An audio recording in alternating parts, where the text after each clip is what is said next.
বিশেষ মানে কি ধরুন আমরা রাজনীতি করি, প্রতিদিন ভোটার তালিকা সংশোধন নিয়ে যেটা স্পেশাল ইন্টেনসিভ রিভিশন এসআইআর, তাই নিয়ে আপনারা সুপ্রিম কোর্টের অবজারভেশন দেখছেন, সুপ্রিম কোর্টের মন্তব্য দেখছেন, সারা দেশব্যাপী এটা নিয়ে আলোচনা দেখছেন, এবং আমরা এটাও বুঝতে পারছি যে সারা দেশব্যাপী যদি এসআইআর হয় তাহলে বাংলাতেও হবে।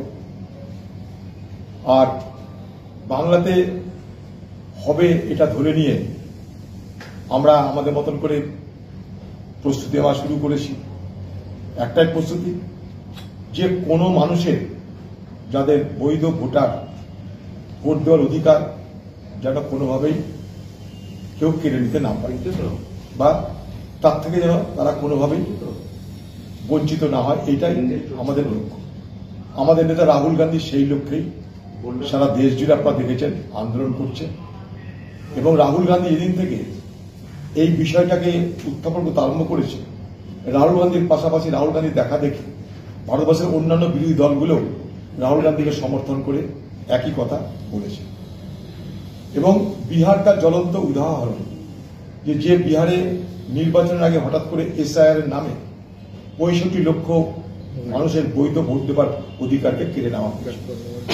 আজকে কংগ্রেস, রাহুল গান্ধী তার প্রতিবাদে সারা বিহার জুড়ে তিনি পদযাত্রা করেছেন, সেখানে আরজেডি দলের নেতাকে সঙ্গে নিয়ে, তেজস্বী যাদবকে সঙ্গে নিয়ে।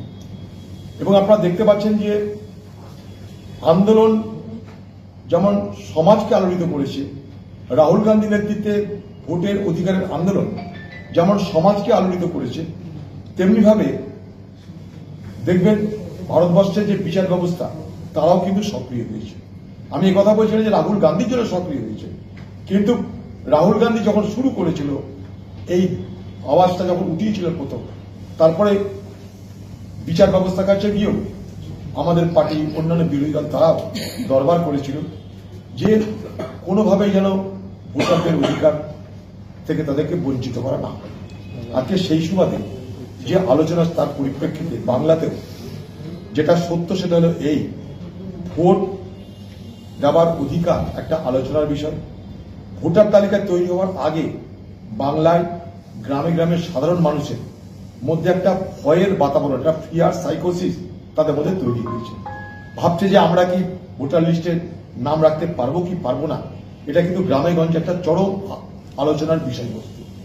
কখনো 11টা ডকুমেন্টের কথা বলা হচ্ছে, সুপ্রিম বলছে না 12টাও রাখা চলবে, আবার ব্যাখ্যা আসছে যে না, যে 12টা ডকুমেন্ট আধার সেটা শুধুমাত্র বিহারের জন্য প্রযোজ্য।